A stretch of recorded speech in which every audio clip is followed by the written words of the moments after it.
नमस्कार, मैं हूं राहुल शर्मा। आप देख रहे हैं SP9 न्यूज़। स्वागत है आप सभी का आज की बड़ी खबर में। और बड़ी खबर की शुरुआत रामपुर सीट से। जी हां, रामपुर सीट एक ऐसी सीट जहां से आजम खान का हमेशा से दबदबा रहा है। हालांकि रामपुर के लोकसभा उपचुनाव के दौरान भाजपा ने इस सीट पर जीत हासिल करके ये बता दिया था कि हमने धीरे धीरे आजम खान का रोल कम करना शुरू कर दिया है। लेकिन क्या इस बार भी ऐसा हो पाएगा? दरअसल विधायकी खत्म होने के बाद इस सीट पर विधानसभा की जो उपचुनाव होने वाले हैं, विधानसभा सीट पर उपचुनाव होने वाले हैं, और ऐसे में देखा जा रहा है कि समाजवादी पार्टी ने असीम रजा को मैदान में उतार दिया है। जी हां, भाजपा ने आकाश सक्सेना को मैदान में उतारा है। हालांकि आकाश सक्सेना की बात करें तो बीजेपी में उनका कोई बड़ा रोल नहीं था, लेकिन आकाश सक्सेना ही वो नेता हैं जिन्होंने आजम खान के खिलाफ कोर्ट में याचिका दायर की थी हेट स्पीच के मामले में, और तब से आकाश सक्सेना चर्चाओं में आ गए। हालांकि असीम रजा ने चुनावी मैदान में उतरने के बाद सीधे तौर पर कहा कि मुसलमान पहले भी उनके साथ थे और आज भी उनके साथ खड़े हैं। हालांकि आजम खान जेल में बंद है, लेकिन असीम रजा के साथ वो नामांकन दाखिल करने पहुंचे थे। जी हां, पर्चा भरने पहुंचे थे और रामपुर की जनता से उन्होंने खास अपील की कि असीम रजा को वोट दिया जाए। कौन है असीम रजा और कैसे आजम खान के न रहते हुए वो इस सीट को संभाल रहे हैं और कैसे मुसलमानों के बीच में उनकी बड़ी पकड़ है, देखिए रिपोर्ट। समाजवादी पार्टी ने आजम खान की सीट रामपुर से भी प्रत्याशी घोषित कर दिया। असीम रजा समाजवादी पार्टी के प्रत्याशी हैं। भाजपा ने यहां से आकाश सक्सेना को प्रत्याशी बनाया। आकाश सक्सेना की गिनती आजम खान के प्रबल विरोधियों में होती है। आकाश सक्सेना आजम खान, अब्दुल्ला आजम और डॉक्टर तज़ीन फातिमा के खिलाफ दर्ज कई मुकदमों के वादी हैं। सपा का टिकट हासिल करने वाले असीम रजा की गिनती आजम खान के बेहद करीबी लोगों में होती है।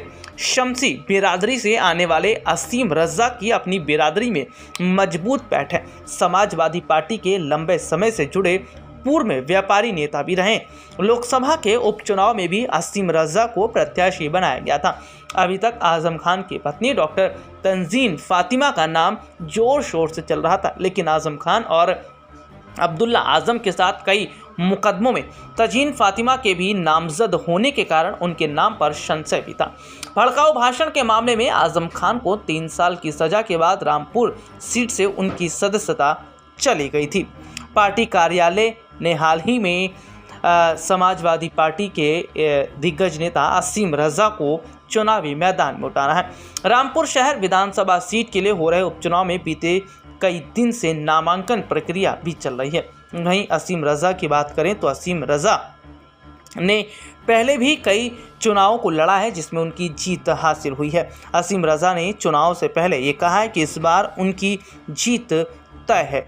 दरअसल लोकसभा उपचुनाव में असीम रजा को 63,953 वोट मिले थे। यह बात अलग है कि वह चुनाव हारकर दूसरे नंबर पर थे, लेकिन इस बार वो पूरी तरह से जीतने का दावा कर रहे हैं। SP9 न्यूज़ रूम की रिपोर्ट। ये रिपोर्ट आपने देखी जिसमें विस्तार से हमने अपने दर्शकों को दिखाया। देखिए, रामपुर सीट पर भी मुकाबला इस बार बहुत टक्कर का है, क्योंकि असीम रजा के सामने बीजेपी ने बहुत सोच समझकर आकाश सक्सेना को उतार दिया है। हालांकि आकाश सक्सेना ने कहा कि रामपुर एक ऐसा इलाका जो उद्योग के लिए जाना जाता था, रामपुर एक ऐसा इलाका जहां पर कारोबार और रोजगार के तमाम आयाम थे, लेकिन एक कैंडिडेट ने आने के बाद यहां रामपुर की जनता को उजाड़ कर रख दिया। हालांकि नाम नहीं लिया उन्होंने आजम खान का। अब ऐसे में देखा जा रहा है कि क्या आकाश सक्सेना असीम रजा को हरा पाएंगे, और अगर आकाश सक्सेना असीम रजा को हराते हैं तो शायद न सिर्फ पूरे तौर पर आजम खान का यहाँ से पत्ता ही साफ हो जाएगा, बल्कि ये भी देखने को मिलेगा कि जो एक वक्त में आजम खान ने इस सीट पर अपना दबदबा बनाकर रखा था, वो धीरे धीरे बीजेपी उनसे छीनती चली गई और शायद 0 के बराबर आजम खान हो गए। आज के लिए इतना ही। आपसे फिर दोबारा मुलाकात होगी, तब तक के लिए इजाज़त दीजिए। नमस्कार।